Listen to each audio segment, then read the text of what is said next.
Hi everyone, it's Miss Terry, and today I'm here to talk about some new selections in the sports genre. This first story is called Everything I Thought I Knew, and this is about a girl named Chloe who is really into track, and she's in the middle of her fall season when she passes out on the track and wakes up to discover that she needs a heart transplant. Well, she does end up getting a new heart, and so she's dealing with the aftermath of a transplant, trying to get back into her running self, but she also is having a lot of strange thoughts and flashes of these memories that she doesn't remember having, and she's kind of thinking that she's going crazy a little bit, and she decides that she's going to hunt down the donor for her heart in the hopes that it can answer some of the questions of what she is going through. And during this time, she's also kind of drawn to the surfing instructor and to the sport of surfing. So if you like stories about track, if you like the idea of surfing, if you like athletes and just trying to come back after quite a significant health issue, that is Everything I Thought I Knew. This next one is called We Are the Wildcats, and this is the story of a girls field hockey team that is fantastic. They've actually gone to state 5 out of the last 6 years, and they have a really determined coach who's like, we're gonna win, and he actually feels like that one loss out of the 6 years means that his girls are no longer dedicated to being winners, and he's not really sure he wants to come back for the next season. But the girls kind of band together and convince him to start. Well, they always have these traditions of activities that they do before their first scrimmage of the year, and this time coach has kind of taken over and has his own agenda, almost as a way to punish the girls for their loss from the previous season. So throughout the night, it's told from 6 different players' point of view, and all of them trying to stick together as a team when they realize that maybe coach no longer has their best interests at heart. So that's called We Are the Wildcats. So most of the action of this takes place off the field, but it does have a lot of good field hockey scenes as well. This next one is called Bloodsport. This is a nice, quick read, and this is about Jason, who's actually a trans foster kid whose sister has been murdered, and he's trying to figure out exactly what happened to her. He's going through her things, and he finds this information that she had been going to kind of this shady boxing ring where it turns out other young girls have gone missing, and so he decides to pose as a rookie boxer in the hopes of uncovering the mystery of what has happened to his sister. It's called Bloodsport.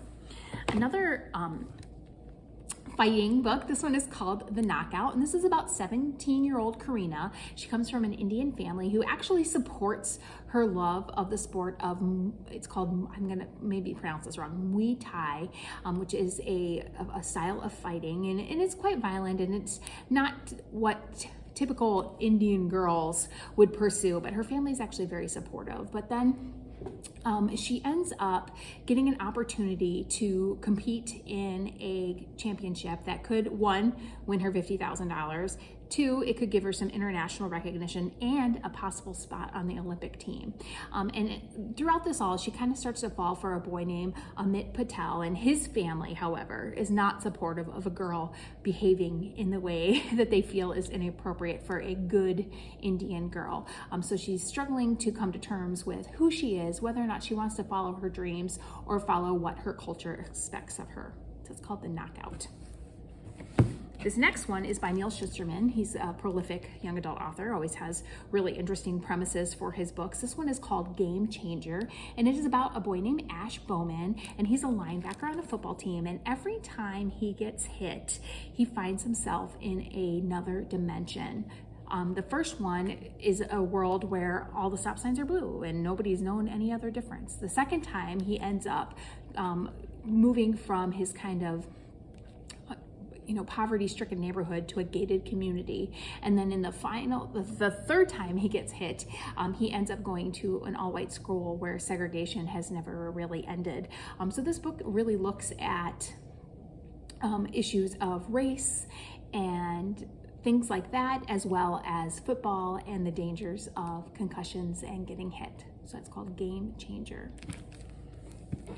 very similar title, Game Change, is the story about 17-year-old Zeb, who's just kind of coasting through high school. He repairs cars, he likes to hunt deer, he helps his single mom, and he's just the backup quarterback on a award-winning team. So he's living the good life of a football teenager, when the star quarterback ends up breaking his leg and it will not be repaired in time for him to be the quarterback for the championship game, and Zeb gets called up, and all of a sudden his world has suddenly changed, as everyone in their small town knows who he is. They have very high expectations of what he needs to do in order to perform well at the championship game, and this is a really good look at the importance of sports in a small community and how athletes are changed by that.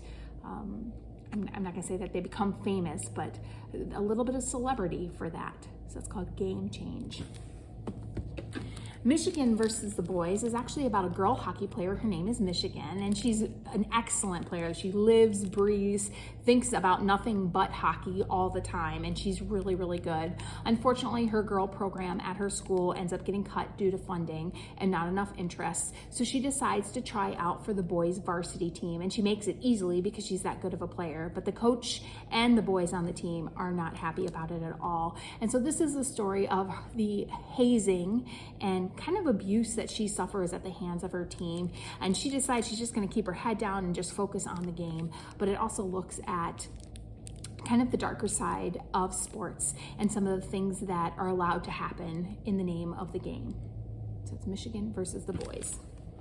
This next one is kind of a fantasy twist on the sports genre. This one is called the Blaze Wrath Games, and the Blaze Wrath Games are played on the backs of dragons. And this is the story of a Puerto Rican girl named Lana, whose one goal in life is to become a runner for a dragon team.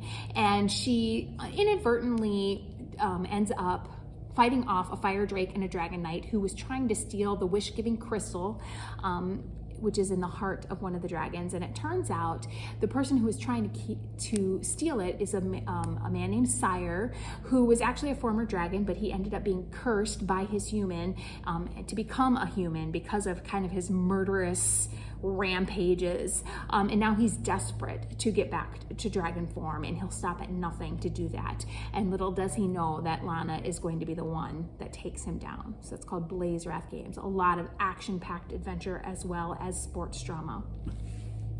And then the last one I have to share with you today is called She Drives Me Crazy. And this is about a basketball star named Scotty, who is struggling. Her girlfriend just broke up with her and then ends up going to the wealthier neighborhood to join their basketball team, and then comes back and defeats them. So she's really kind of at an all-time low. She ends up in a fender bender with a super popular Irene, who's a cheerleader, but she convinces Irene to help her out to get back at her ex and to kind of fake date until she can do that. And of course things change, because we all know fake dating never ever works. But this is an action-packed kind of rom-com full of basketball and love. She Drives Me Crazy. Enjoy.